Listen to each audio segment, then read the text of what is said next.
I am DelusionDispeller, back to talk to you more about the behavior of the narcissist. Or I should say behaviors, because we're discussing several of them, or many of them. They are very competitive a lot of the time.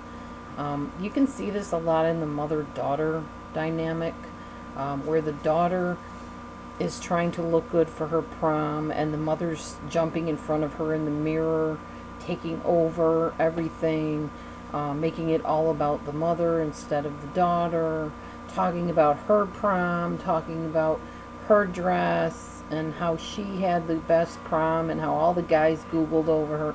Whatever. It becomes all about the mother, and the daughter's like, well, hello, this is my special day. Why are you trying to jump in here and get all the attention? Well, that's what narcissists do. The child ends up being neglected a lot of times so the mother can look good, or the father in some cases, but usually when it comes to the mother-daughter thing that we're talking about, will be the mother. Same thing with husbands, wives, partners, whatever. One tries to one-up the other person. I believe personally that Munchausen by proxy, where the mother, so-called mother, I call them egg donors, ends up making the child or the baby sick so that she can get attention from the hospital staff. I think that's narcissistic. Also, alcoholic families, very narcissistic type of behaviors. Drug addicts, prostitutes, any type of addictive behavior or unhealthy behavior can have elements of narcissism in them. But we're talking about competition between the mother-daughter, or the husband-wife, or the friends, etc. Sometimes the boss, employees. There's a lot of competitiveness in narcissism. Revenge. A narcissist might have this attitude, towards a child, for instance. You broke my vase, so I'm going into your room and I'm breaking your jewelry box. They may not tell the child they do this, but they'll break it. And they'll say, well, served you right for breaking my stuff. Even if it was an accident, it doesn't matter. It's a tit for tat. Narcissist's going to get you back for what you did to them. I call another behavior the shove-aside. Basically, I have a niece. Now, I won't say she's narcissistic. I don't know. I don't know her that well because she grew up and moved out of town. But I know when she was little, we would take family pictures. And this little girl was always literally jumping in front of everybody so she could be in the camera. She'd be, hi, big smiles and whatever to get the attention. That's why I call it the shove aside, because she literally would push people physically out of the way. Now, she was a child. I'm talking about when a narcissist does that. And it's not necessarily just all physical, like in person. It can be a shove aside attitude, where you could be talking about something, the narcissist will interject and just take over the conversation.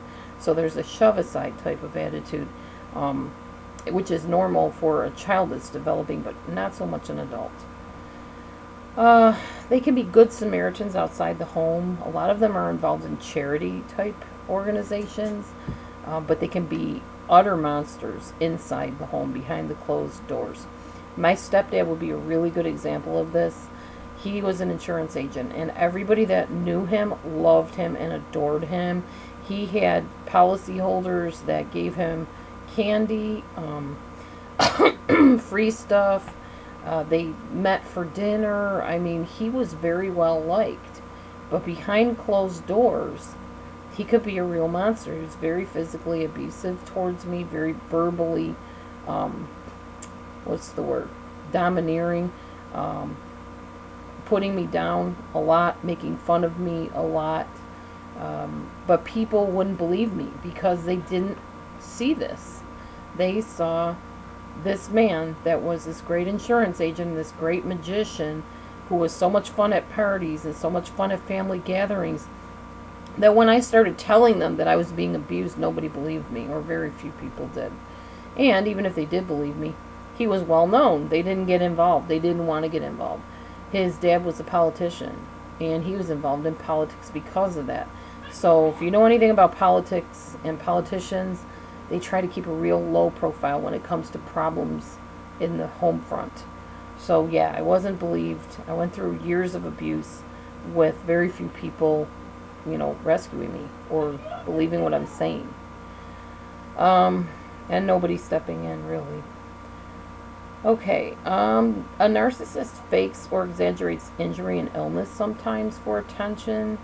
They may be sick, but they will play it to the hilt. They will act like they're dying, even if you know that, it's a fever. Come on, really? But they'll do it because that brings them that narcissistic supply. So that's why that goes on. I'm going to stop here on this video. Please bear with me with the noise in the background. My daughter's visiting us, and she's kind of dramatic at times. So she's just having a good time playing some video games with my fiance tonight, and just ignore it. Anyways, yeah. So thanks for watching, and I'll be right back with some more information on the behaviors of the narcissist. Bye-bye.